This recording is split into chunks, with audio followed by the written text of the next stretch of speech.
ከመቶ ዓመት በፊት ኢትዮጵያ እንዴት ነበረች?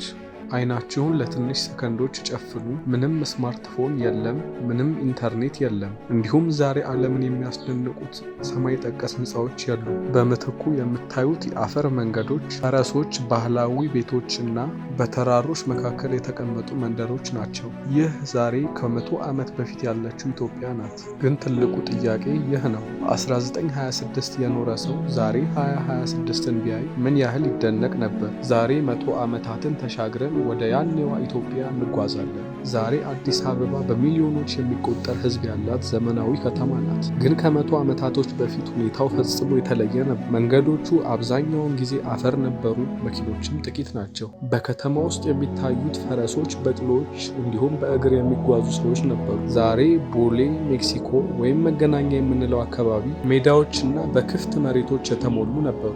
ሌሊት ሲመጣ እንደ ዛሬው ከተማዋ በመብራት አትደምቅም ነበር። አብዛኛው ከተማ በጨለማ ይዋጥ ነበር።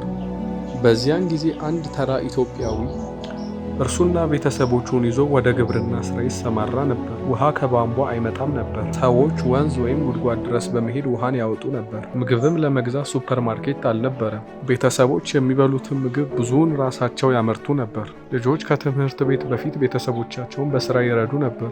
ሕይወት ቀላል ብትሆንም ብዙ ፈተናዎች ነበሩባት። በዚያን ጊዜ የነበረው የትምህርት ስርዓት እምብዛም ያልዳበረ ሲሆን ከመቶ ዓመታት በፊት ትምህርት ቤቶች እጅግ በጣም ጥቂት ነበሩ። ዛሬ እንደምናየው በሺዎች የሚቆጠሩ ተማሪዎች የሉም ነበር። መጻሕፍት ውድ ነበሩ። መረጃን ማግኘት በጣም ከባድ ነበር። ዛሬ ግን አንድ ስልክን ብቻ በመጠቀም ሙሉ ዓለምን ማየት እንችላለን። ዛሬ ስልካችንን ሳንነካ ለአንድ ቀን መዋል አንችልም። ግን ከመቶ ዓመታት በፊት የዚያን ጊዜ ሰዎች ስልክ ምን እንደሆነ እንኳን አያውቁም ነበር። ዜና ከአንድ ከተማ ወደ ሌላ ከተማ ለማድረስ ቀናትን ይፈጅ ነበር። ዛሬ ግን በጥቂት ሰከንዶች ከዓለም ከማንኛውም ቦታ መረጃዎችን እናገኛለን። ይህ ለያኔው ሰው እንደ አስማት በተቆጠረ ነበር። በዚያን ጊዜ ብዙ የአፍሪካ ሀገራት በቀኝ ግዛት ስር ይተዳደሩ ነበር። ኢትዮጵያ ግን በዚያን ጊዜ ነፃነቷን ጠብቃ ቆይታ ነበር። ይህ ለብዙ የአፍሪካውያን ሀገራቶች ተስፋ ይሰጥ ነበር። ብዙ ሰዎች ኢትዮጵያን እንደ አፍሪካ ኩራት ይመለከቷት ነበር። አሁን ለአንድ ቅጽበት አስቡ። በ1926 የኖረ አንድ ኢትዮጵያዊ ዛሬ በአዲስ አበባ ቢቆም ምን ያስብ ነበር? ምናልባት ሰማይ ጠቀስ ህንፃዎቹን በማየት ይደነቅ ነበር። ምናልባትም ስልኮችን እንደ አስማት ይመለከታቸው ነበር።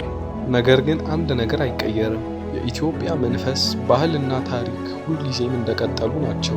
100 ዓመታት አልፈዋል፣ ነገር ግን ያ መሰረት አሁንም አለ። እርሶም 100 ዓመታትን ወደ ኋላ ቢመለሱ ምን ሊያስደንቀውት ይችላል? መልሱን ለእናንተ ትቻለሁ። ቻናሉን ላይክ፣ ሰብስክራይብ እንዲሁም ሼር በማድረግ